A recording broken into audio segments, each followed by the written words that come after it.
This is Greg Spillane, and you're watching the Break It Down Show.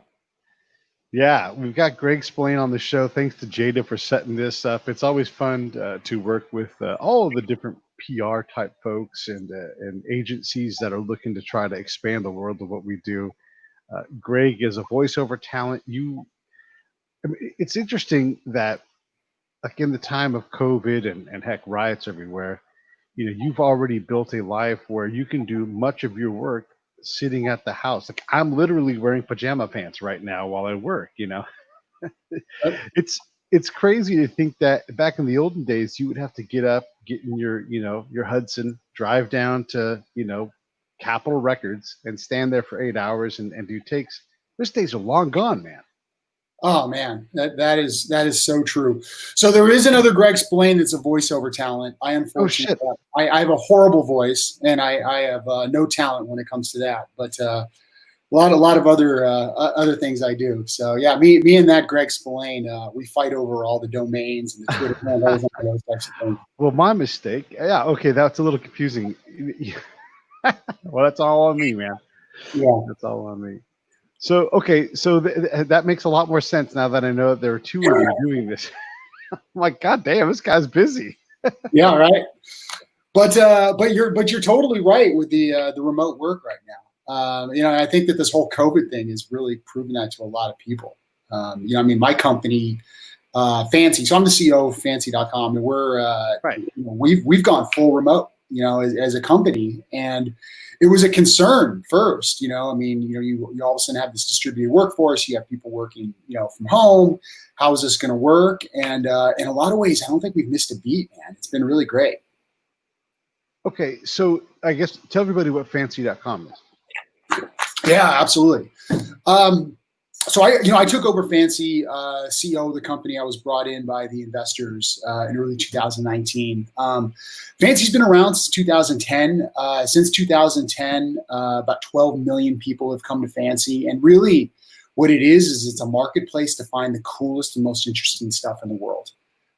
We work with 800 brands, artisans, retailers from across the world, 35 countries. And we have customers from, really a global audience, 135 different countries that come to us. And you just find really interesting, unique products from these artisans that you wouldn't even know existed if you didn't see them. But you were brought in because the company needed fixing and needed your special attention. And you're sort of known for this, not for voice acting, but for, for fixing company. I'm like, God damn, he fixes companies and voiceovers. Yeah, but talk about that because that's you have investors that are like, we know this idea works. We need to get someone else who's running this ship, and then they think of you. How in the heck did you even develop that reputation? Man, that's a great question, and it wasn't purpose, Bill. I didn't set out to become this turnaround guy. It's one of those things that happens somewhat organically. I could take a little bit of a step back and just give you kind of a rundown of my career. So, and I was an athlete in college, attended undergrad on a football scholarship. Like everybody else, my dreams growing up were to be a pro athlete. But when that sort of came to an end, I had to figure out what I wanted to do. It was right around when the internet was blowing up. It was when I graduated college. I had kind of tinkered and was self-taught. So, I decided I wanted to be an engineer and write code and build sites and build applications. And I did that for a little bit of time and realized really quickly I cannot sit behind a computer all day long and write code. It was going to absolutely drive me crazy. So I couldn't really get hired for the job I wanted, so I made my own. I basically started a company. I started an agency, and we would build custom develop products for people, software, websites, those types of things. I was bootstrapping the entire thing. I was bouncing at a bar during that period of time to kind of make ends meet. I was paying my engineers and my programmers money while I was, eating top ramen and doing that whole thing. But, stuck with it for a number of years and developed a couple different products, software products that we ended up taking to market and actually, became fairly successful, had an opportunity to exit that company. So I sold my first company in 2006. And shortly after that, I went back and got an MBA, because one of the things that I realized during that period is I had absolutely no idea how to run a company or run a business. But and this is kind of where it's going to get to your point. During that process, I met some amazing people, as you always do when you go through business school, although it's obviously pretty expensive. And after that, I was, kind of in the enterprise world, working for a big company. The company I was working with at the time, had 130,000 employees. It was like $7 billion in revenue. And, I had a nice cushy job, making decent money, kind of doing my own thing. I don't want to go past something. I want to back up for a second. Yeah. You went to USC for business school. You're a California guy because you went to San Diego State as well. But the USC connections, like, what are the things that, and this is not really off topic, but it's sort of on topic, as you're trying to figure out what you're doing, you need that extra degree. So why USC, and does the pedigree of that school and the connections that are within it, and like their MBV program is big for us veterans, it kind of takes you don't need the 22-year-old kid MBA version. You need this experienced veteran version of a business degree. So talk about how that works in terms of connecting you and jumpstarting, because getting a cushy job means that you are able to get in somewhere where there's cushy jobs, Yeah, no, absolutely. The network is a big selling point. When you're looking and when you're trying to figure out where you want to go, the program talks a lot about the network and the power of the network. And it's, you even compare it to some of the Southern California schools. I'm a Southern California guy. I wanted to stay local, so proximity made a big difference. But you compare it to like UCLA, which has a phenomenal business school, top ranked business school. One of the things that SC does talk about is sort of that SC connection and the network and the people you're going to know. And when you start in the program, it's like ingrained with you from day one. Like when a Trojan calls on you, you take that call. Right. And when you talk to somebody, the first thing you always ask them is, how can I help you? What can I do for you? So they build that culture really early on when you get started into the program. And what I found is it's absolutely true. I think that the people in that network really believe that, and they really own that. And from my personal experience, you can get as much out of it as you want to get out of it. But like anything else, you got to put in the work. Nothing's going to be handed to you. But if you need to make a phone call or you need to get in touch with somebody, you can tap into that Trojan network and you can get in front of the people you want to talk to. All right. So I interrupted you in the middle of your breakdown of your rise to power. My rise to power. Yeah. So during the period, I met, one of, they kind of put you in these pods, right? So you work with the same people over and over this like 2-year period of time. And one of the guys I worked with was a gentleman named Greg Parise, and we became, friends, but I think just a really healthy respect in regards to like our ability to kind of complement each other and work together. And he had taken on a CEO role for a turnaround here in San Diego called Bump Network. It was started by a gentleman named Mitch Thrower, who founded Active. I don't know if you ever heard of Active Network. They ended up becoming $1 billion company, went public. And so this was like his second venture. And it was kind of a roll up. They had bought like 3 or 4 different companies from around the country. There was a company in Canada. They bought a couple companies in Orange County, some San Diego based companies. And, Greg Parise, had came in as the CEO, and his background was primarily finance. So he was looking for a tech guy, a guy that knew technology, knew marketing, business development. And he sort of pulled me out of the cushy enterprise world into this like unknown, crazy quagmire. It was this like company, but it was like getting it back in a startup. And it was truly a turnaround. I mean, this thing was a mess. It was all these different companies, all these cultures, all these different people. And we had a great time turning that thing around. We eventually pivoted. We became what is now events.com. So if you've ever heard of events.com, that's the company that we grew. But we spent the next 3 or whatever years there turning that thing around. Really, it became a very successful company. And he ended up moving on to take on another similar role. And I think kind of being like his right-hand man, he brought me over there because it was like, hey, let's do it again, right? And so we did it a couple different times. He's had a tremendous amount of success in his career, and he's now on the investor side. So he runs a big fund here in Southern California, and he made a large investment into Fancy, which was a company that at one point was valued at almost $1 billion. And kind of being his guy, he brought me along. So he asked me to come up and meet the Fancy team and see if it was something I was interested in. And I had a chance to fly to New York because that's where the company was founded. And, so the rest is history. Yeah. You have an active background. You, and I don't want to put anything on where you're at now with Fancy, because obviously you're fully engaged as CEO, but you do like to change it up. You like to get in, do the work, and then find the next opportunity. I mean, that pattern goes back to the early aughts for you.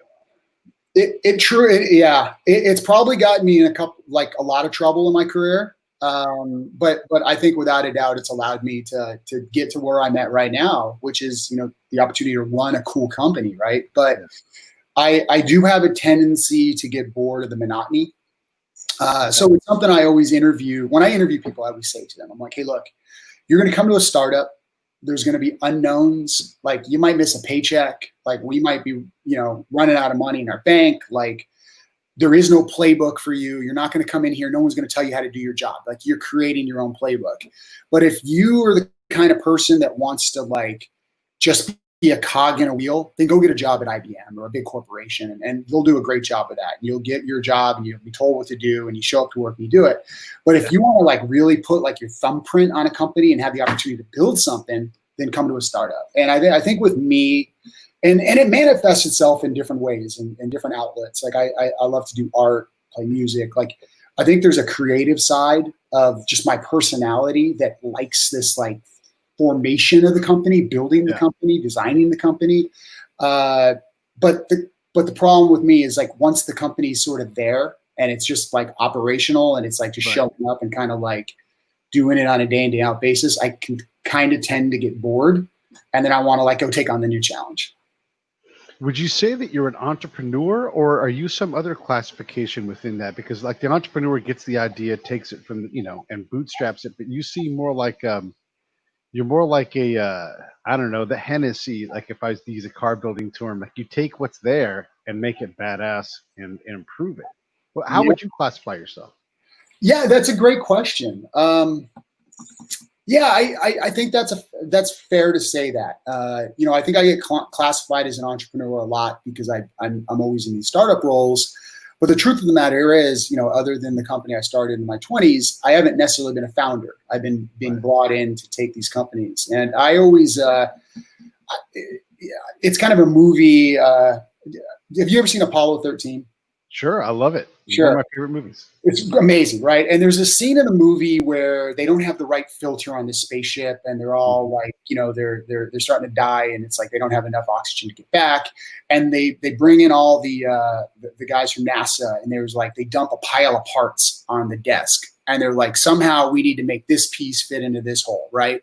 And it's here you go, scientists, engineers, you figure out how to take these parts and make it work so that these guys are able to survive.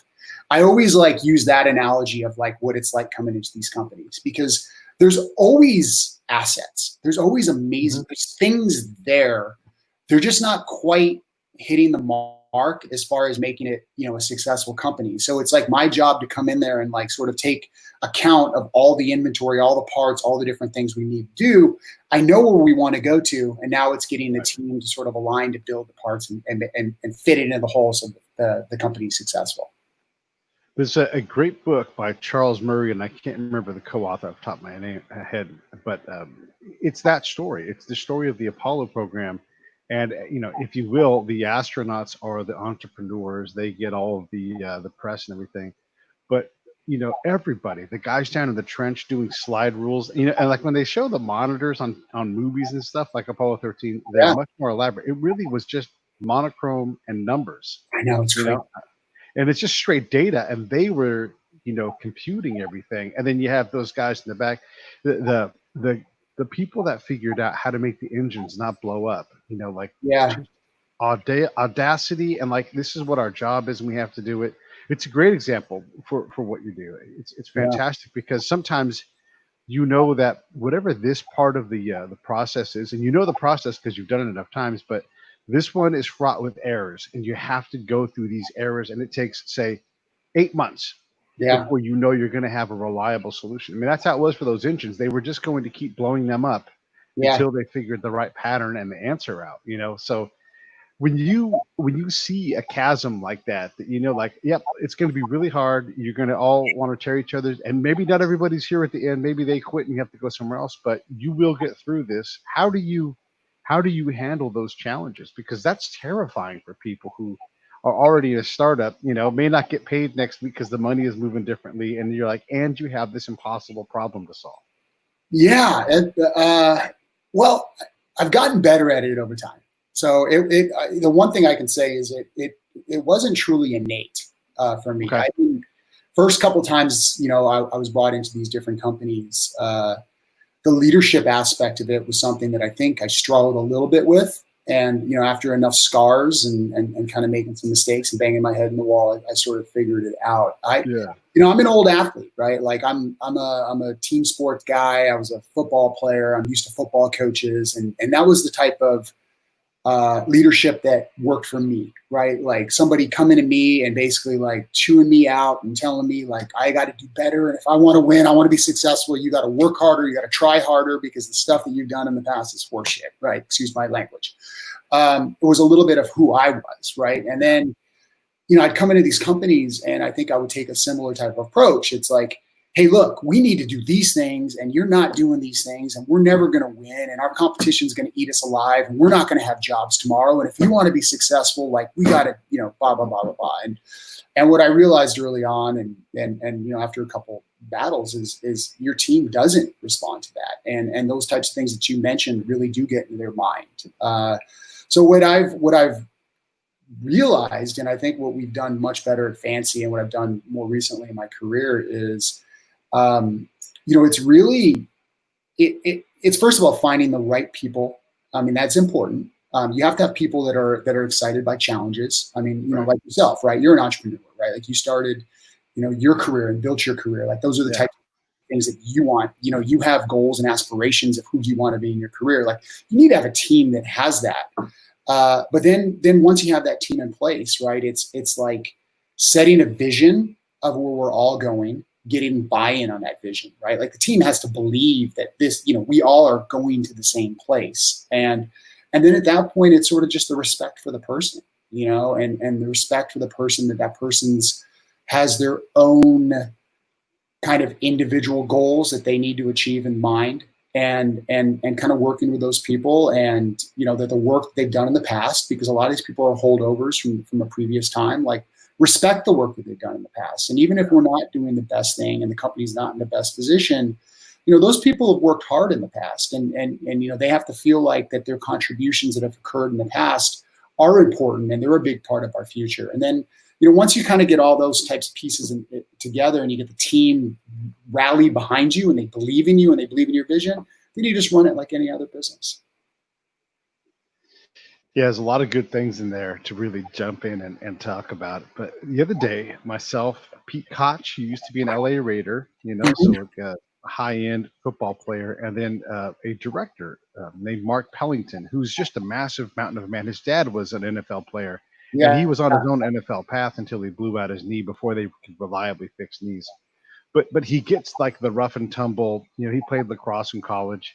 Yeah. And he said, you cannot grab anybody by the face mask anymore, at least in the movie industry. You can't say, get your ass up and go over there, grab that camera and get over it. You can't say like simple things where like you powerfully direct someone. And so in any hint of a disparaging comment in there, it will shut your production down. Is it as equally challenging in terms of transition from that kind of like get up, get your shit, get going kind of leadership style to the new one? And then how would you characterize the new leadership style?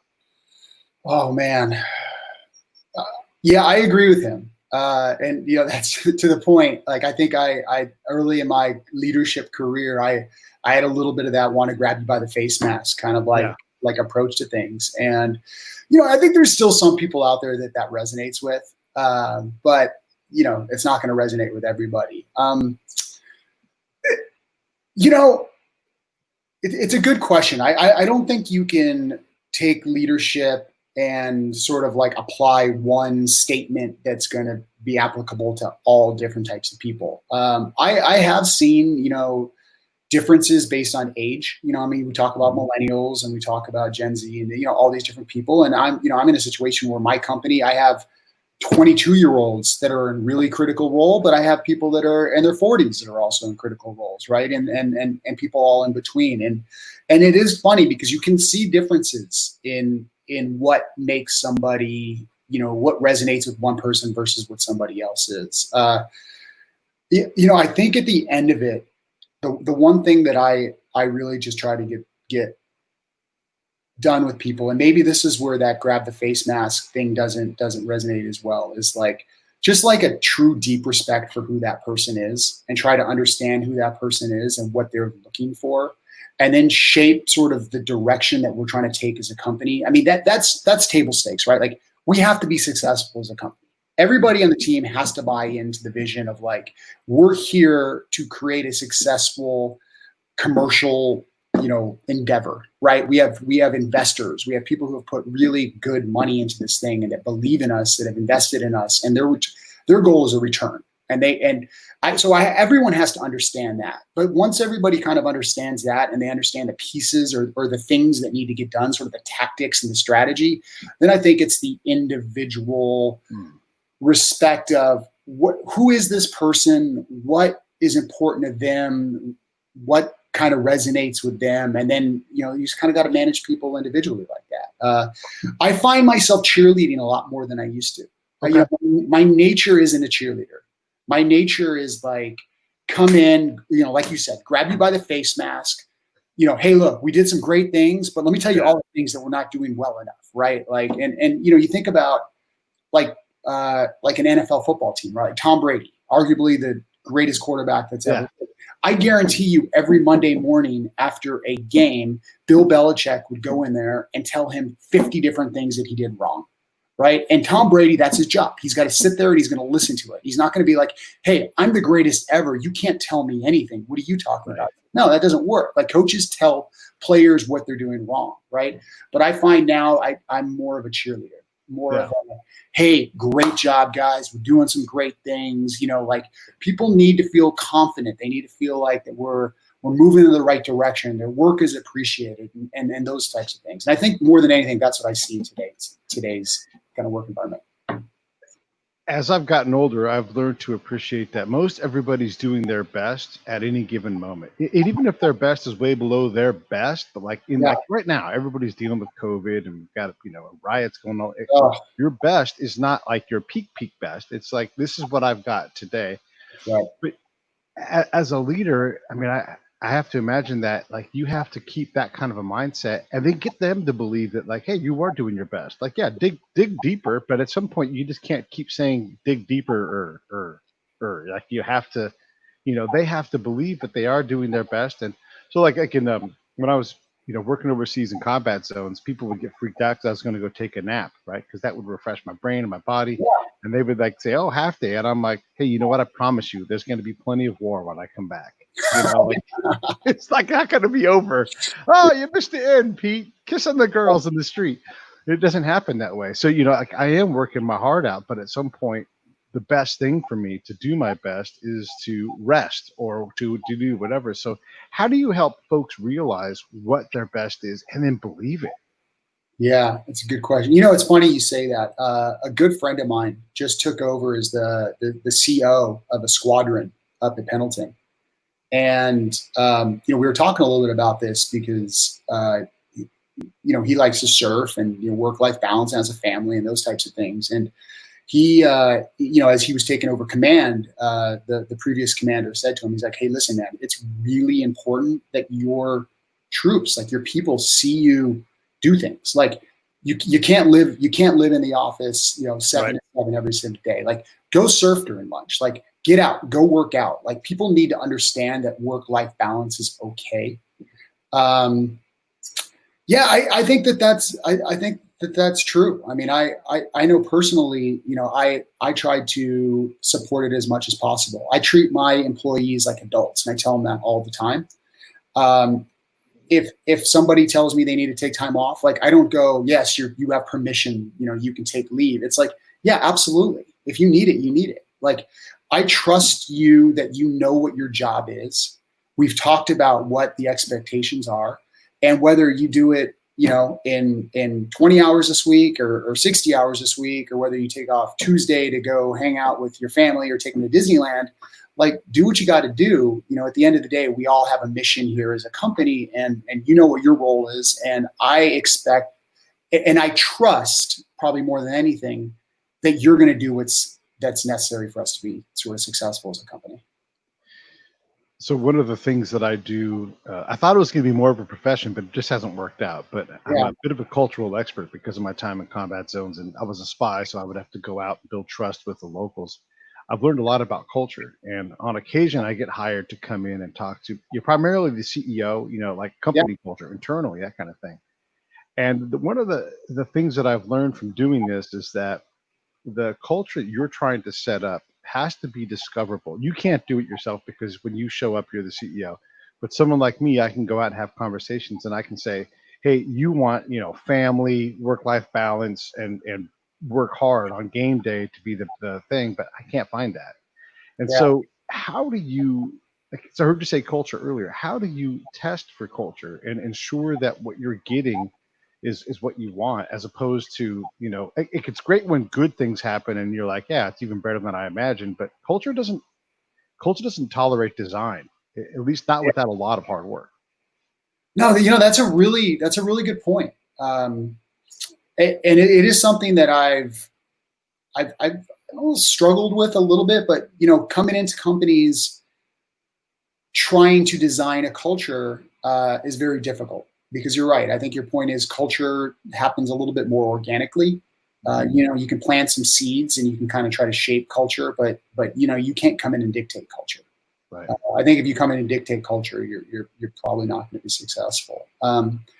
We've spent a lot of time, and probably similar to yourself. Like, I've read a lot on it, and I'm a sort of a student of kind of building culture within organizations. And one of the things that I learned early on, and pulled from some books, and we've had some coaching, is kind of based around like the Rockefeller principles. I don't know if you've read any of Vern Harnish's books. Sure. Where you set this like kind of guiding principle of the company, right? Like, what's our vision? Like, where are we going? What's sort of the mission of the company? Why are we doing what we're doing? And then you set core values, and like, I think of events.com, where really this started. We only had 4 core values, right? It was like teamwork, innovation, customer first, and then really like respect for team. And what we did is, our belief was, hey, the mission, the vision, that's what we're trying to do. Here's sort of the goals that you have and how we're going to measure them. But the core values are how we live, right? It's how we do the things that we do. And then, like, when we would go around our team together, we talk about different things, we would kind of like call out the core value of a particular person. So if someone did something great, hey, we closed this huge deal, it'd be like, hey, let's call out the core value of like what happened. And you try to like sort of like instill that within the team, so people kind of understand like, hey, this is what's important to us, right? Like, this is who we are as a company, and we're going to reward it, right? Like, we always say, you dictate the culture by who you hire, who you fire, and who you promote. In a lot of ways, because people see like who's getting rewarded, like who are the good people, and the people who kind of live your culture and are doing the right things, like those are the people that you want to elevate, and you want to be able to like call out when they do something great and why it's great. And people who are not cultural fits, or unfortunately the people that either have to change or going to have to leave your company. So even with all that, culture is going to kind of like morph organically like anything else in the organization. Yeah. But yeah, I mean, you try to control it as much as possible. You try to plant those seeds, but you're right. It becomes what it becomes. Someone that I've become friends with, he's been on the show a couple of times. He's a serial entrepreneur of like the truest kind. Yeah. And he was saying, and it's counterintuitive at first, like, experience, but he said, if you're not firing your sales director every, 18 months, you're just not doing it right, because you need the next sales director all the time. Do you subscribe to that theory, or do you look at it a different way? And then what would be something else like that where it's just like, wait, what? you purposely are firing this person every 18 months. And I guess for those who are listening, the idea is that the sales director you hire now is not the one you need 2 years from now. You need the next one up. So anyhow, that's just for the audience. They understand that. Yeah. Thoughts on that philosophy, and what's something else like that that you've learned that's counterintuitive, but you just know that it has to be true? Oh man. That's a tough one. It's tough because I've been in a similar situation, right? And personally, for instance, early in my career, like with events.com, I was brought in, I was the COO of that company. When we came to turn that thing around, it was relatively small. And then, we scaled that thing up to almost 100 employees, right? And there was always a lot of talk of like, oh, hey, now that we're getting bigger, do we need, it's like, do you replace me? Right. Like I was in a situation where it was like, the feeling was like, great. Now we're a bigger company. Let's get rid of the CEO and we'll bring in a new leader and we'll bring in new COOs. And we got to bring in these people who have, scaled companies to multi-billion-dollar companies. And I remember myself, it was always like kind of offensive. It was like, well, why can't I, that person had their first chance. Like they didn't start by being able to scale a company to $100 billion company, right? Like, right. I've gotten us to this point. Why am I not the person to take us to the next level? So I've heard that philosophy a lot. I think that there's a lot of truth to that. And I think in certain companies, it makes sense, right? Like a VP of sales that goes into a SaaS company and is able to take them from like $1 to $10 million in annual revenue very well may not be the guy that's going to be comfortable running a sales organization that's going to get to $100 million in revenue. And it's a very different process, kind of like scraping together the first $10 million in annual recurring revenue than it is to run a sales organization that can get you up to $100 million. I would never go into it though with like a hard, fast rule. This is my personal opinion, with a hard, fast rule of this person can't be the one that does both. Or, hey, this person's going to live their sort of life within this company within this period of time, and then we're going to replace them with somebody else. I think there's amazing entrepreneurs, and you see it all over like Silicon Valley with startups where, a 25-year-old kid starts a company and, he has no experience. He's never, run a company at scale. But he hits lightning in a bottle, and all of a sudden, the company's doing well, and he's the CEO of $1 billion company, and it's like, do you have to get rid of him? Like, does the board need to take him out of his role so we can bring in an experienced CEOs who's run $1 billion company in the past? Like, most cases, no. In most cases, those CEOs can continue to run and become, extremely successful CEOs into their 30s and 40s, etc.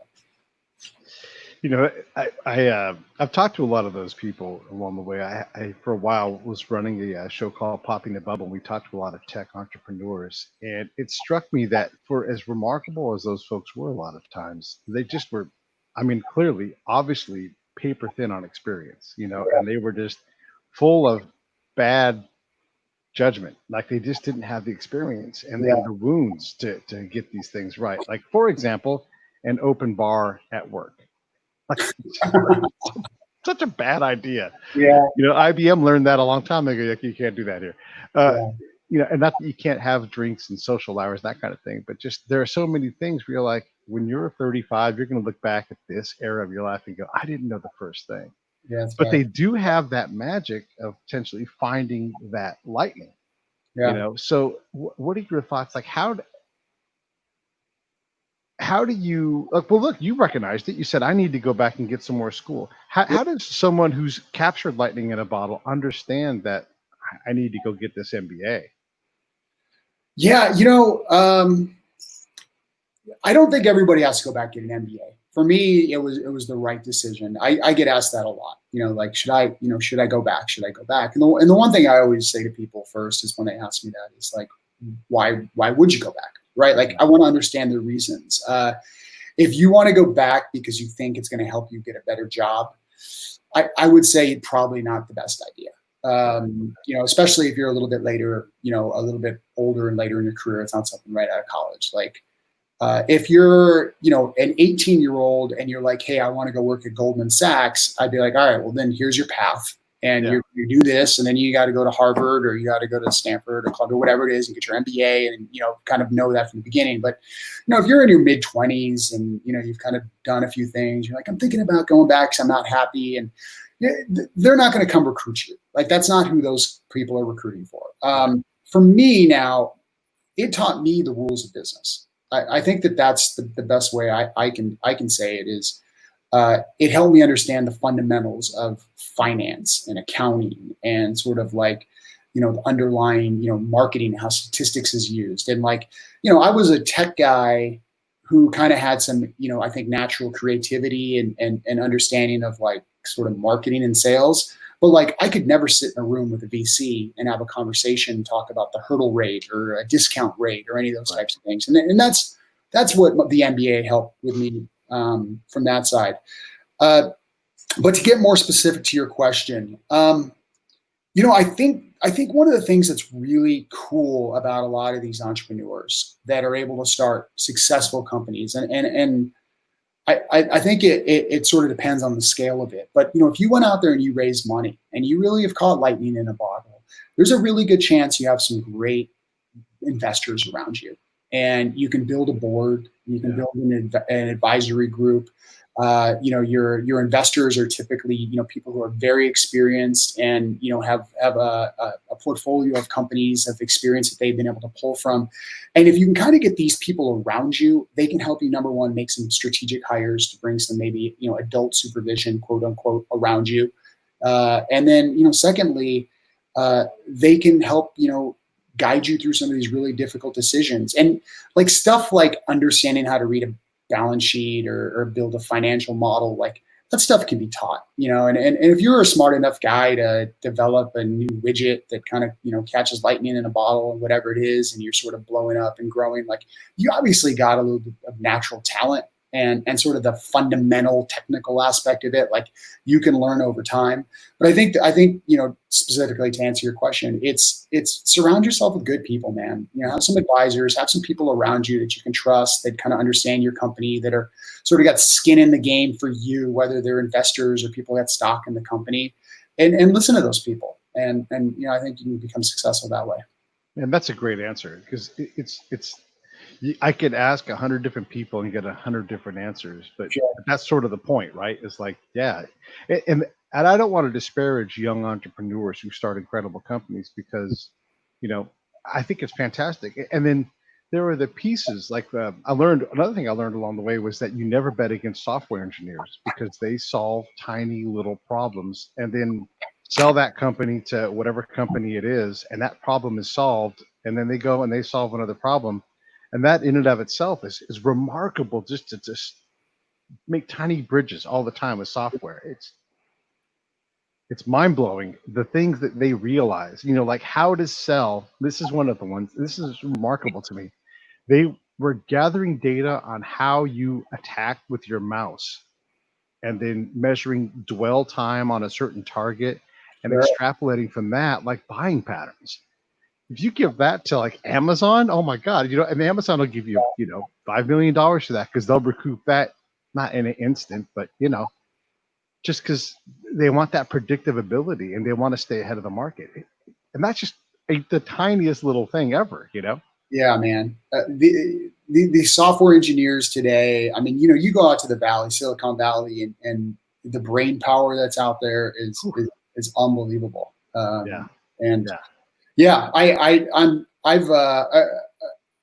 made I've come to the realization real early on. It's like I can't compete with that. So I'm gonna have to find other ways to compete in this world. Yeah, absolutely. I mean, just the gaps that they see that you're not aware of. Like another company just basically looked at, and I'm being very unfair in what they do. They looked at server fan performance as data, because hey, look, servers are expensive.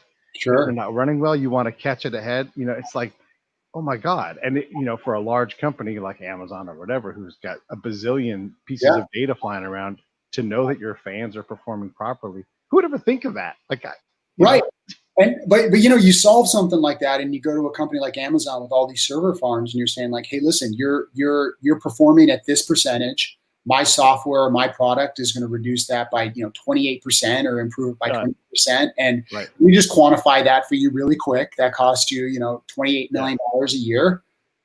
Our software costs $5. Why don't you buy it? It's like, it's a no-brainer, right? And there's no competition because they invented this thing, and all of a sudden, before they know it, every 75% of the servers in the world are using this particular product. It's industry standard. Yeah, they're just giggling. Yeah, it's unbelievable. But let's quit talking about Amazon. Let's talk about Fancy, because all you got to do is go to the website for literally half a second, and you go, "Oh, that's cool. I'd like that." It's like I don't know. How do you characterize? I'm not going to characterize it. You tell me. How do you characterize it? Yeah, I mean, look, I could go into the whole like underlying model of the company, but it is exactly that. Like, Fancy's always been the place to discover, and I think discover is the key word. The coolest and most interesting products in the world. It's Fancy's. It's crowd curated. It's got a heavy social component of this. People come to us when they find interesting or cool things that they've come across that that you don't see elsewhere. You don't see in Amazon, or you wouldn't know to even look for it, right? And people come to Fancy with those, and we use sort of our internal curation as well as kind of a social curation component of, like, when people are liking products, we call them Fancies. That stuff comes up. People can follow other people, create lists. Those types of things, and you go there because it's kind of a fun experience, and you're going to see a bunch of stuff that you've never seen before. And we use really nice, high quality lifestyle imagery. But at the end of the day, like, if you're the kind of person that wants to be an individual and wants stuff that like kind of becomes conversation pieces in your house, or something that you're just not going to find at the mall because they're just not in the mall, Fancy's a great place to find really interesting stuff. Yeah, it's sort of like a cross between Pinterest and Etsy, and like, it's just like, oh, you can put a bottle opener on the back of a C-clamp. Yeah. All right, I need that. Yeah, totally. Yeah. Like, if I use a C-clamp and I'm gonna drink beer when I'm in my shop, why not? Like, I'm always looking for. I'm banging it on my thing. Let's use the C-clamp. Yeah. When I first started, it's like I said, I was brought in 2019. I would just ask them, tell the employees, like, hey, so how do you describe Fancy? Kind of almost the same question you asked me. And one guy said to me, one of the guys, he's like, Fancy's the place to find stuff that you didn't know you needed, but once you see it, you have to have it. And I was like, yeah, that's a good way to put it. But it was cool, man. I'll tell you, I've spent a lot of time working in the software as a service world, more traditional B2B software, talking about things that we were talking about earlier, like, how long do you keep your VP of sales? Because we got to scale ARR and, that type of stuff. And, this is a consumer product. And, for me to kind of be brought into a company that, like, Kanye West is tweeting about, and, Drake, has a profile on, and, it's like culturally relevant. I mean, there's, I can tell you some of the names of people who are still, use Fancy on an almost daily basis. It's fun. It's cool. It's interesting. We get to work with amazing merchants, amazing vendors. We have an awesome customer base. It's global. 30% of our customers are outside of the United States. So it's been fun, man. It's definitely the most fun company I've ever had a chance to be part of. Yeah, it really is sort of like, it's all these great little pivot points that all work together nicely. Like, there is a lifestyle element to it. Like, if you like this kind of lifestyle, you can find, again, Pinteresty, sort of thing. The ability to, okay, so one of the other things I've learned along the way talking to entrepreneurs is that your invention is great, but you can't be so in love with your invention that you don't take time to get people like Drake to be interested in it. And that kind of thing. How do you, while simultaneously leading a crew of people that all have different needs, how do you figure out where to balance your time, man? Because you've got to lead your folks, but you can't be micromanaging. You got to balance all of these things. You need to have work-life balance. You got to go see your family, your kids, even if you don't like them. You got to do all these different, and then also you have to get people to give a darn about your website. I mean, Look, if there's a thing that's more douchey than, hey, check out my company, it's I have a podcast, like how do you get people to care that Fancy even exists? Yeah, that's a good question. That was something that took some time for me to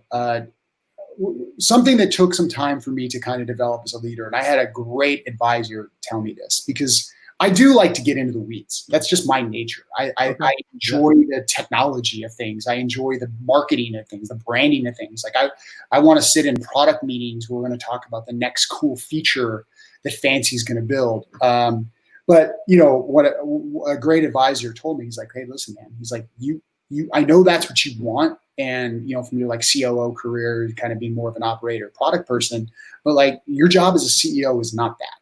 That's not your job. You have to hire great people and you have to trust people and people have to run those things. Your job as a CEO is going to be to set the vision. It's going to be able to kind of like manage your people, sort of be that cheerleader that we talked about, but ultimately get out in the world and like find things and business development opportunities and like, paint the picture and be the advocate for Fancy. So it is doing stuff, like this, having conversations like this. And by the way, I love these conversations because they're just fun, right? This is like awesome. I love talking about Fancy. I love talking to investors. I spend a lot of my time talking to investors. We're in the process of raising another round of capital right now, some growth capital. The turnaround, it's mostly complete. We've really put ourselves in an amazing position. And now we're looking to raise some capital that we're going to invest in new customer acquisition. So, I talk to investors, a couple times a day. I'm talking to either existing investors or new investors, writing correspondence. We're actually launching a crowdfunding campaign right now because we want to sort of present this opportunity to our user base. Like I said, 12 million users have used Fancy since when we started. How do I measure? How do I balance it all? You just got to do it, man. I don't know. I don't know if I have an exact formula. I think it's kind of like what I said with my employees, or how I take my employees. If I treat people like adults and I let people sort of understand what needs to get done. Like I know what needs to get done. I know what correspondence I need to have. I know when I need to, sort of more micromanage my team. I know when I need to just kind of get out of my team's way. But I also know what I need personally, right? I am married and I do have 2 young kids, and it is important for me to spend time with them. And I still like to be fit, so I need to work out. Although you can't go to any gym, so it's like home gym push-up kind of thing. Yeah. I think what I've been able to do in my life is sort of meld it all together in a way to where there isn't a huge separation, to where my work kind of can blend into my family. But I've been lucky enough to do it in a way where it doesn't necessarily impact my family, if that makes sense, where I'm a different person at work than I am around my family. I think I've been lucky enough that I can kind of be the same person, regardless of where I'm at. And it's just sort of allowed me to manage that entire balance across the spectrum. In terms of products, it's such a neat time for invention of things, like the rediscovery. Like I'm looking in the barware section. Yeah. And just the reinvention of the glass and all the different ways to, who knew that you needed to aerate wine? And now look at there's like 5,000 ways to do it. And they're all just so cool looking, And then how about lights? Like right behind me up here is your name and a little like marquee light thing. Oh yeah, that's cool. Yeah, it's kind of hard to see because I got to get it closer. But the point being, lights have completely changed in the last even 5 years, what's possible and what a light actually is. It's incredible, all of these different things. And to have a place like, maybe not an inventor, but a curator of new things, someone who can take and go, oh, here's an idea, way to do this. Like the technology's there. It's like, what do you want to create? Like, I want to make a glass shaped like this or whatever it is. What excites you in terms of like the products you guys get? Like what's your sweet spot, would you say? Well, first to your point, you hit the nail on the head. We are in, I believe, a golden age of, and we call them direct to consumer brands. These are artisans, brands, entrepreneurs, whatever it is, that had an idea or had a concept They build a product, develop a product, and they're able to go to market, right? And they're not in retail. They're, a lot of times these are small people working out of their garage, or, just have a handful of employees, right? You're not going to find this stuff in Macy's. Like Costco isn't carrying this stuff, right? So they're selling direct. And what's happened is you have this convergence of all these different technologies, right? Like so Shopify from an e-commerce perspective. Yeah. Shopify has made it so amazingly easy for somebody to be able to create their own online store, right? And then you have these like ShipStation and all these logistics companies, or even like third-party logistics companies that will store your products. You can ship your products to them, and they'll do the pick, pack, and ship, right? You don't even have to carry inventory anymore. And then you have sites like Alibaba, right, which you have access to thousands of manufacturers around the world. So you can take an idea or a concept, and you can easily reach out and you can find a manufacturer that creates these types of things. They can work with you on the design to produce this. You can build the product. You can have it shipped directly to Amazon or any other type of 3PL, third-party logistics, that will hold it. You can build an e-commerce store with Shopify in a matter of days. And all of a sudden you go out to market and you have a product or a new invention that you can sell online and reliably ship to anybody in any part of the world, right? Like that's easily done. Not super easy, but easily done. All those pieces are now in place. So what's happened is you have all these new entrepreneurs, for lack of a better word, that have had these ideas for creating these lights or these different products, and they're purpose driven, right? These are people who have like a story behind it. Like, where did this idea come from? Why did they do these types of things? Why are they different? Are they using all renewable materials? Are they giving 10% of proceeds back to a particular charity, whatever it is, right? There's like a story around it, and which is awesome. But as consumers, we're also more attracted to that. Like, we're all at a situation in life where I think, because of just the commoditization of products in life, it's like, yeah, I got a Costco membership and Costco's got amazing things, but like, do I want to have the exact same thing that every other suburban male in my neighborhood has, because we all shop at Costco with our wives, right? Like, and you see it all the time. Like, young kids, they play soccer. You go out to the soccer fields, and it's literally like the same wagon that you buy from Costco, or the same, Tommy Bahama chair. It's like every single parent out there has got the same exact thing. So, we're all looking for stuff that means something to us. It's different, it's unique. And you have all these amazing brands that are creating these really cool and interesting, unique things. And I think that that's where we see Fancy playing in. Like, you don't know what you don't know. These brands don't have the ability to sort of like direct market you and reach you, and they're not in retail locations. And, maybe they're trying to get you on an Instagram feed, or they're going to kind of do some paid marketing stuff, and you might find them that way. But I think where Fancy sits in is we try to locate these people, these amazing brands, and these inspirational stories. And we try to curate them, and we try to present them to people, in a way so they can find and discover really interesting, cool stuff. Let me ask you a bit of a challenging question here along those lines, because you're going to go out for a round of funding.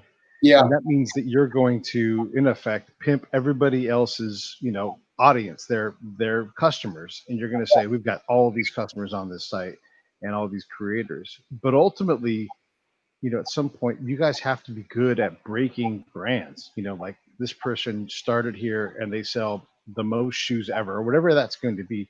How do you do that? How do you help someone? Because look, podcasts, you got to get discovered. And how do you do that? Well, at some point you run out of capacity to be on every social media site. At some point, it's just, there's hard work isn't necessarily enough. How does a brand like Fancy help other brands become sustainable and a career? That's like, that to me would be the gold standard. Like, we take people and we give them, the ability to create their own living, building what they love to build. Yeah. We've done it at Fancy, going back, years, like Purple mattresses, which, you've probably heard of. They've blown up. They've definitely jumped beyond a direct to consumer brand, but, they were an early direct to consumer brand. They did tons and tons of stuff with Fancy in 2013, 2014, before anybody knew who they were.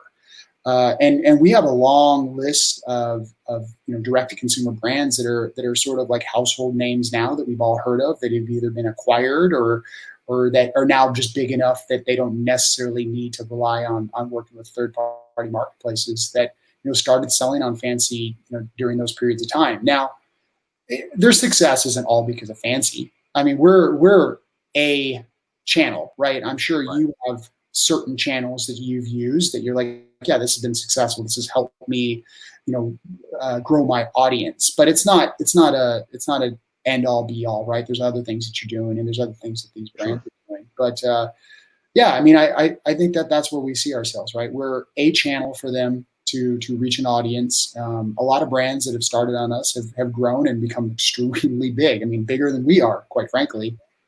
Incredible. Yeah. Yeah. So I don't want to take up too much more of your time, but I definitely want to give you a chance. Like, what should I have asked you that I've missed on? I mean, we covered a lot. I dig what you guys are doing. I love the Fancy brand. It's sort of like looking like a well, like that one quote you said, like you didn't know you needed it, but all of a sudden I got my credit card out. It's neat to look at. So what should I have asked you? Yeah. No, I mean, look, we had a good conversation. The one thing I would say that is coming up is, we are going to be launching a crowdfunding campaign. So, Fancy's got some amazing backers behind us. I mean, the chairman of our board is one of the co-owners of the Boston Celtics, Jim Pilata, billionaire. One of the other large owners of the company is Francois Pinault. He's actually the CEO and chairman of Kering. Kering is you probably never heard of Kering, but you've heard of Gucci and Balenciaga and like Saint Laurent and like the 20 other major luxury brands that they own. He's married to Selma Hayek and all those types of things. So they're on the board of directors, and we have some amazing investors and people that have been involved with the company from the very beginning. People like Will Smith and Andreessen Horowitz and General Catalyst and huge institutional investors and those people. But one of the things that we are looking to do, and we're excited about it, is we're going to offer a chunk of the company to our user base. We've always had a very eclectic and somewhat affluent user base, people who have been extremely loyal to Fancy over the last 10 years of our existence.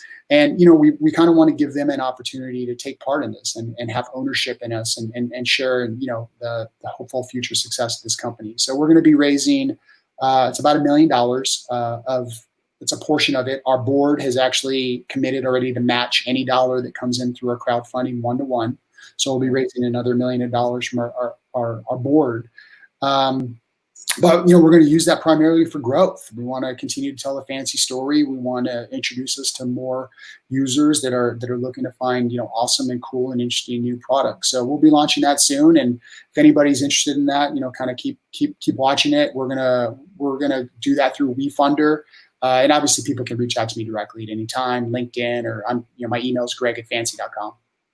And we'll put all that stuff in the show notes too, so you guys can find it. And seriously, like every time I go to a different tab on the thing, I was looking at watches, and it's just brilliant, like concrete watch. I'd never thought of that. Super neat. Like maybe not my thing, but the next thing you're like, look at that, look at that, look at that. So like, I definitely encourage you guys all to go out, just take a look around and let me know. Here's what I want you to do. Let me know if you don't find something that you like, because you're not going to be getting a hold of me. It's just, man, it's really, what a fun adventure for you to get a chance to do that. And I'm excited that we got a chance to chat. Do you have a question for me? Oh man. How did you get? I mean, gosh, with a few minutes left here, you asked me a big question. I would love to interview you. I could ask you 20 questions because I'd love to know more about your combat experience and how you got to where you got to. But I'm not sure I don't know if you want to go down that path or you got enough time for it. But I'd love to do it. I got time. So I was a combat spy. I went out into the villages every day: Afghanistan, Iraq, Bosnia, other places. And my job was to develop trust with the worst people I could find in the region. And my job was to find the worst people, so because they're the ones that have the nefarious intent towards whatever. And I'd go out every day, and oftentimes I would be out just with me, not terribly often. I don't want to overstate that, but more often than I dare admit, because it's not always the best idea. And I'd go out on a patrol with other, military people, but my job with my access was to see and hear and learn about what nobody else from my patrol was seeing and hearing and learning about. And so I would approach everything differently. And I always focused on trust. So if I was able to build trust with anybody I met, even if it's just micro trust, small, low risk trust, I was constantly building a network of trusted people. And when I say trust, I don't just mean like, oh yeah, they trust me. I test it because my survival depends on it. So I work culturally to build trust and respect. And the next thing you know, like I'm a critical node for not only the locals, but more importantly within the army, because an intel guy that writes reports that no one reads is obsolete. So I worked really hard on building trust in both directions so that I could communicate what was going on in both directions, because there's miscommunication between those entities because they just don't have time to do that. So that's ultimately what I did. Along the way, I'm finding out about things, and we're making the world a safer place. I'm doing quote thinkers for those that Sure. can't see. But that's the main thing. And then ultimately the podcast is that in a less lethal form. I go out and I talk to you today, and uh, tomorrow will be a different person, and it'll be different. So artists, entrepreneurs, leaders, singers, whatever. Yeah. And then the show is basically an intel report where I try to bring something that you're not going to get elsewhere, or consolidate, like, all the thoughts from other entrepreneurs. That's basically, what I did then and what I do now. Very cool. Yeah. Obviously just kind of getting, ready, and I wanted to hear a couple of your shows, and I was really impressed with, sort of the range of people who were on the show, but your ability to sort of like talk to everybody, Yeah. that's a skill, right? The ability to Yeah. like It's talk. hard to monetize that skill. This is a guy that's involved in race car driving, right? And you kind of like have enough understanding and background to be able to have a really interesting conversation. That's great. Yeah, it's a lot of fun. It's a tough, like anything else, it's tough to monetize. And we do, like the show is done really well, but you know, it would be nice if it did weller. Yeah, of course. Always. By the way, me and my wife are binge watching Homeland right now. Oh So yeah. you're talking about this, like I'm like all I can think about in my mind is like, the whole. I don't know if you ever watched that show. It's she's a CIA agent. She's in all Yeah. these like foreign countries, and she's trying to gather intelligence, and it's like the most dangerous places in the world. So I mean, gosh, I know that life, and I don't watch Homeland, not because of like PTSD or like that at all, which I have, but it's more because it's hard for me to make the leap, because they have to pack a bunch of people into one character to make the story work, and so for me it's hard. Like if you were to see me working, like if you and I went to the most dangerous place on earth, and you'd be like, Pete's just talking to people. He's having a good time. He's over there drinking shots. Like I have done shots in every conflict zone I've been in, yeah, and they've offered them to me. I don't go, I'd like to do shots. They say, do you drink whiskey? And yeah, the answer to that question is always yes, of course. Because I'm there to make friends. that's right. So it's it's interesting to be an actual spy who's actually done those things, and then you see how it's represented. And a lot of times people do a pretty good job. What it never is the mole inside of the CIA. It's never that. It's always just a lot of internal conflict and trying to match external conflict, and so that you can have some kind of signal through all that noise. That's the Yeah, main thing. Yeah. yeah, So. it's fascinating. Well, we can do this again anytime you want. You're welcome to. You know what? If you want, I'll let you host the show, and you can interview me all you want. Okay, Yeah, you can bring your wife on and everything. that'd be a good time. All right. So this is Greg Spillane, everybody. He runs Fancy, and you will fancy the site. Go check it out, fancy.com. And thank you again so much. Hang in there 1 sec while I sign off here. All right, thanks, Pete.